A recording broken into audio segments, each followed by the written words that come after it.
Good morning. My name's Ali Anderson, and it's great to be back and doing a devotional with you. And this morning, I just want you to think for a quick minute about where you are in your family in terms of were you the oldest, were you the youngest, did you come somewhere in between? Maybe you were an only child, maybe you were a twin.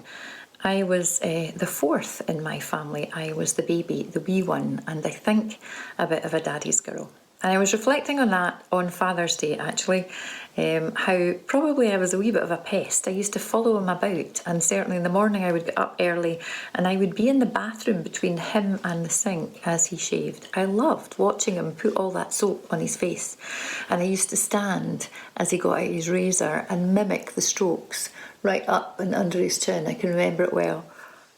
He used to make a funny face when he went under his nose. He would pull his skin as he went across his cheek, and he always paid particular attention to his side breezers, which were in fashion at the time.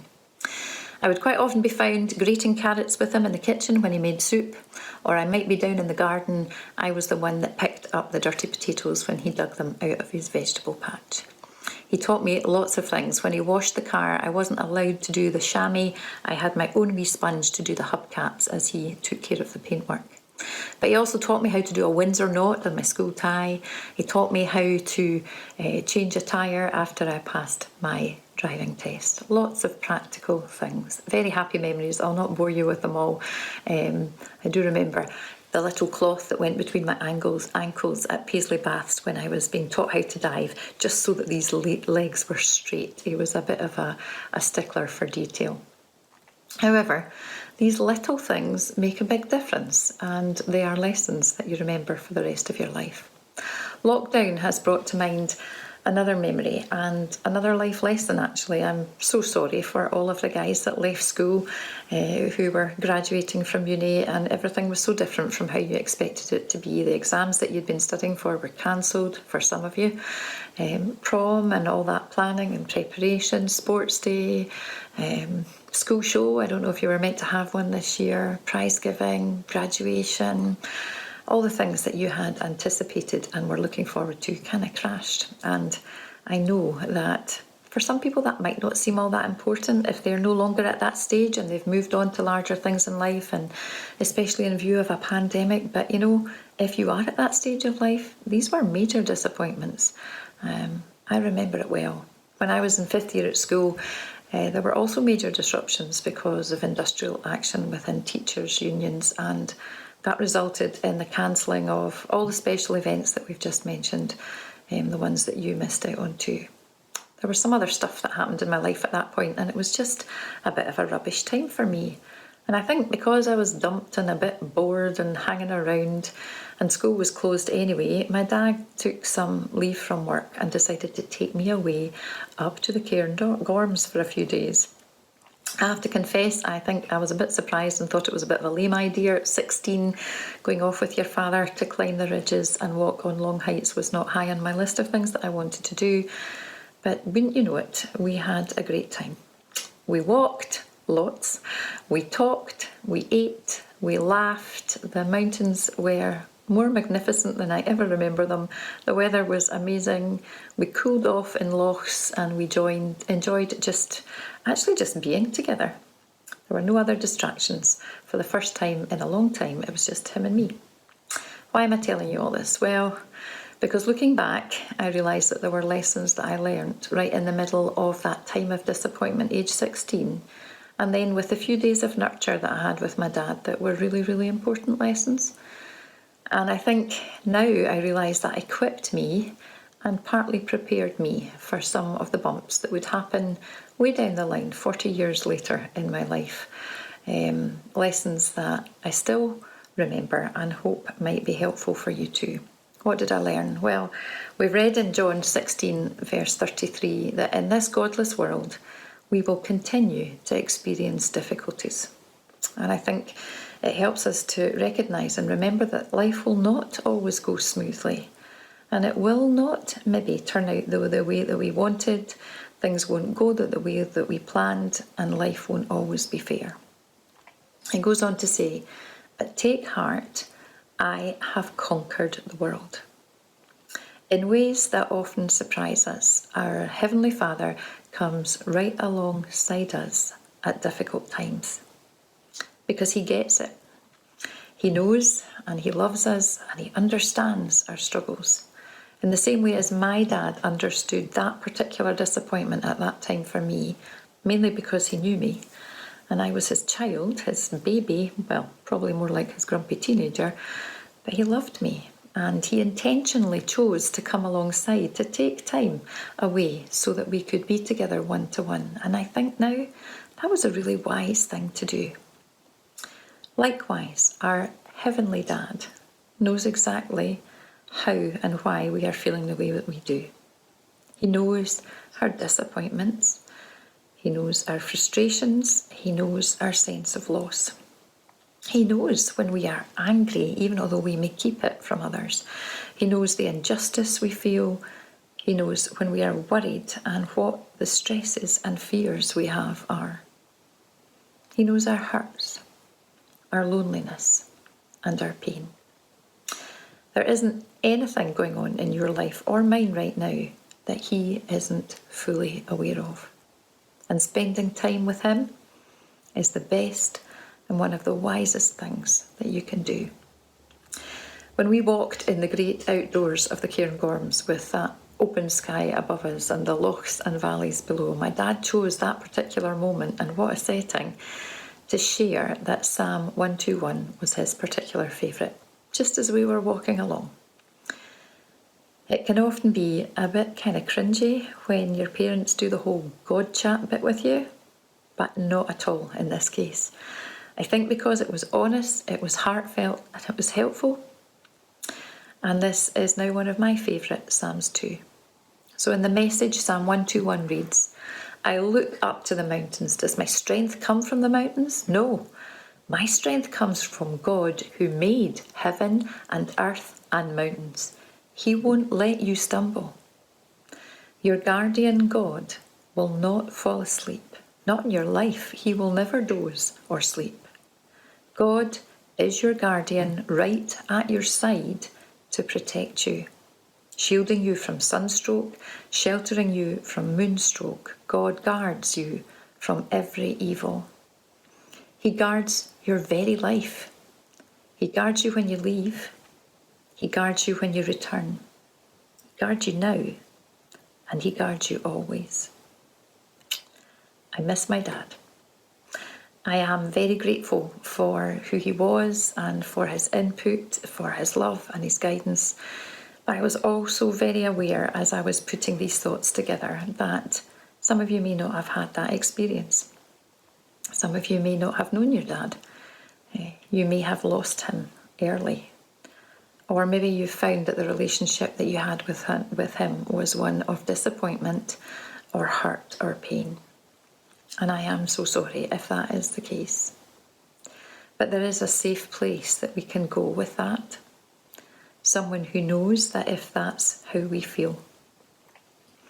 We have a Heavenly Father who loves us with an unconditional love. And that means that even if we do not yet know him, or even if we don't feel like loving him back right now, he still loves us anyway.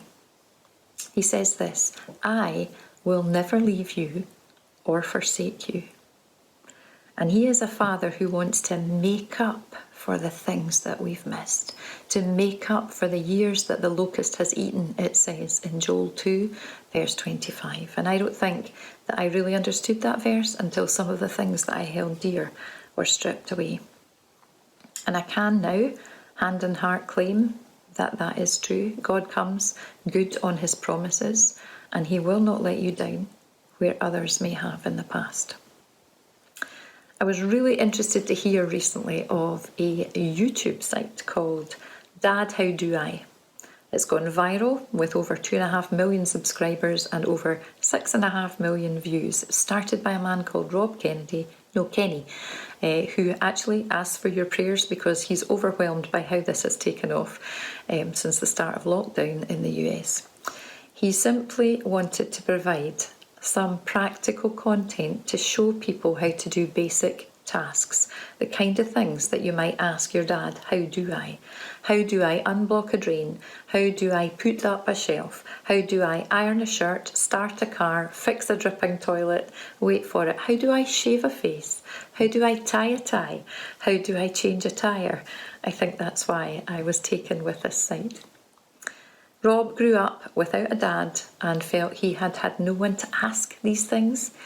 He didn't want other kids to feel that way, and so with the help of his own 2 children who are now grown up and in their 20s, and they deal with the social media side, he confesses not to be good at that. He's just put together these practical ways of trying to equip young people who maybe don't have a dad influence, who don't have that support to help them into adult life. You should check it out. It even throws in the odd dad joke, which is very cringy. However, it really made me think, and I've got a wee bit of a challenge for you, and I've also got a thank you that I want to say. My first challenge is to remember that children are great observers. Are you a parent? Are you a parent whose child mimics what you do and what you say, like me in the mirror while my dad was shaving? Or are you a grandparent or a family member who inputs to younger people?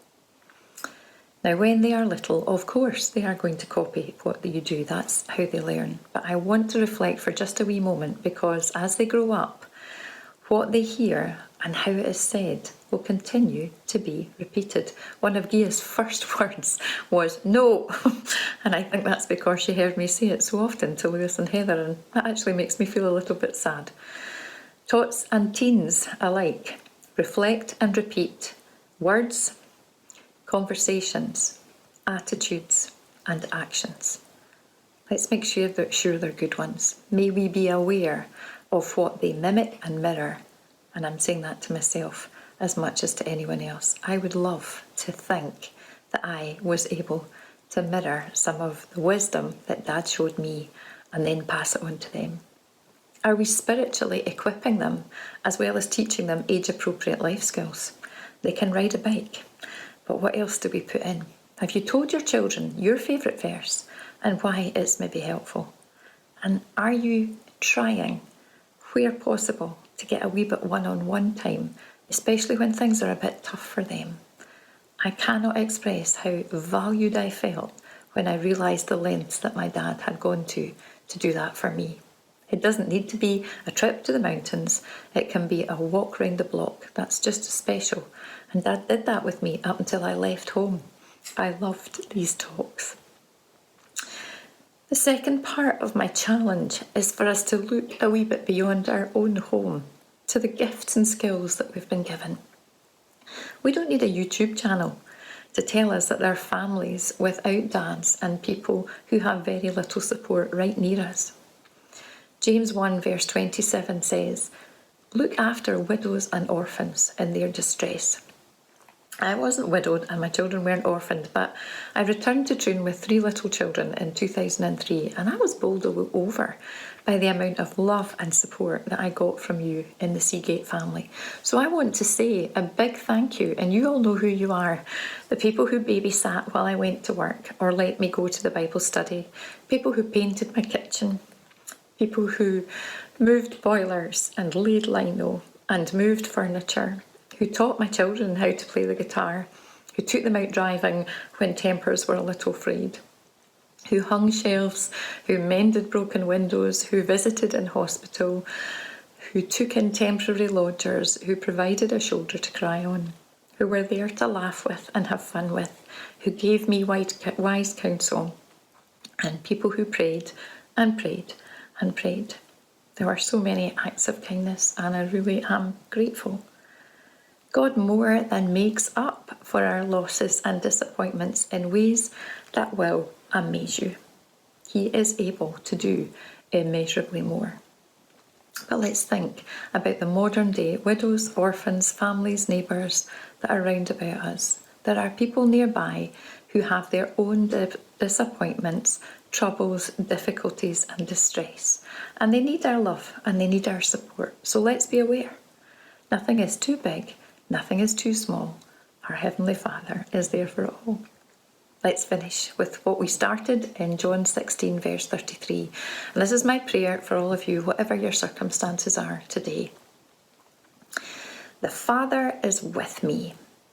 I have told you all this, so trusting me, you will be unshakable and assured and deeply at peace. In this godless world, you will continue to experience difficulties, but take heart, as I have overcome the world.